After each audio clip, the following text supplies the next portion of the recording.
कई नेपाल से यहाँ आती हैं। इस प्रकार का हमारा प्रागण संबंध है और हमारे आदरणीय प्रधानमंत्री नरेंद्र मोदी जी के नेतृत्व में यह संबंध और अधिक मजबूत हो रहे हैं और प्रगाढ़ हो रहे हैं। उनके नेतृत्व में केदारनाथ और पशुपतिनाथ के बीच आध्यात्मिक यात्रा सजी हुई। एक यात्रा केदारनाथ से पशुपतिनाथ की हुई थी। उस यात्रा ने भी दोनों के संबंधों को, दोनों राष्ट्रों के संबंधों को मजबूती प्रदान की थी। मुझे प्रसन्नता है कि वर्षों से जौलजीबी ये मेला भारत और नेपाल के बीच भी सांस्कृतिक संबंधों के साथ साथ आर्थिक संबंधों को भी आगे बढ़ाने का काम करता आ रहा है। ये मेला निश्चित रूप से कुछ चुनौतियां भी समय के साथ खड़ी हुई हैं। जिस प्रकार से पहले इस मेले का एक अपना स्वरूप था, वो कभी बढ़ा है, कभी घटा है, कहीं न्यूनता आई है, लेकिन इन चुनौतियों के साथ भी ये मेला हमारे छोटे व्यापारियों का, कारीगरों का, किसानों को अपने उत्पादों को प्रदर्शित करने और उन्हें एक मंच प्रदान करने का भी बहुत बड़ा माध्यम है। मैं देख रहा था यहाँ पर जम्बू से लेकर सेकुआ, गंधरायनी, अनेक प्रकार की जो औषधियां जो हमारे खान पान का हिस्सा हुआ करती थी, उसको भी कहीं न कहीं प्रोत्साहित करने के लिए ये मेला हमारा बहुत प्रमुख भूमिका निभाता है।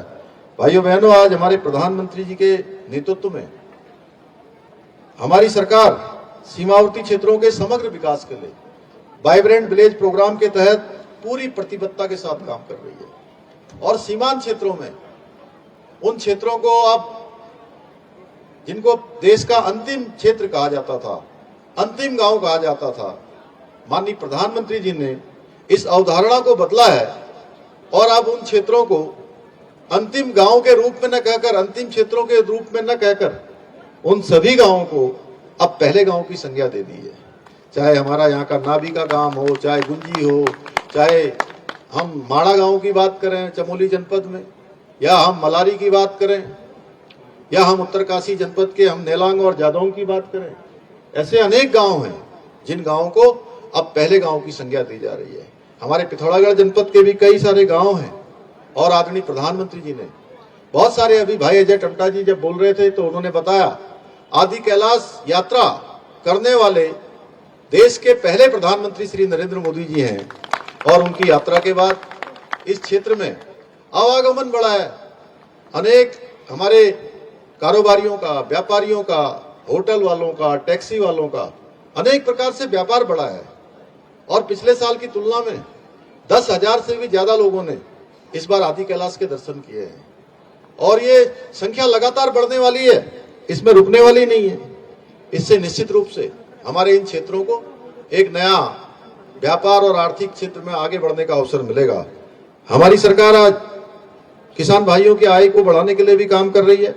हमने राज्य में मड़ुआ, झिंगोरा और भी जो हमारे स्थानीय उत्पाद हैं उनको प्रोत्साहित करने के लिए स्टेट मिलेट मिशन को मंजूरी दी है। इसके अंतर्गत जितने भी हमारे राज्य के अंदर होने वाले उत्पाद हैं उन सभी को आगे बढ़ाने का काम किया जाएगा, उनको प्रोत्साहन का काम किया जाएगा, उनको खरीदा जाएगा, विपणन का अवसर मिलेगा। इसलिए जो हमारी परंपरागत खेती है उस खेती को भी आगे बढ़ने का अवसर मिलेगा। जो लोग जो परंपरागत खेती को छोड़ चुके हैं अब फिर से वो उस दिशा में वापस लौट रहे हैं, फिर से खेती करना प्रारंभ कर रहे हैं। आप खुद सोचिए कि एक समय में, मुझे लगता है जो पुराने लोग होंगे वो अच्छी तरह जानते होंगे, जो नए हैं शायद उनकी महत्ता अभी उनको उस प्रकार से पता कम होगी कि एक समय मड़वे की रोटी और इसका फाड़ा ये गरीब लोगों का भोजन हुआ करता था और आज बड़े बड़े अमीर लोग मड़वे की डिमांड करते हैं।